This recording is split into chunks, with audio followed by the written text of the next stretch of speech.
pitanje koje je Kosovčić sam sebi super postavio, ali ja glasam za Kosovčić.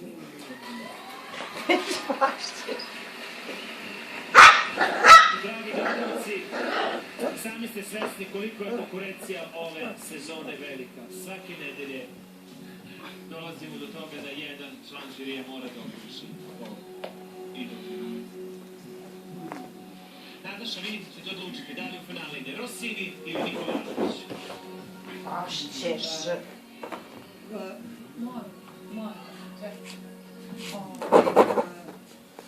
Stvarno mi je ovako teška situacija. Ono što su zanimljivi, imali ste jako lepo, duhovit, kreativno, sve je bilo na...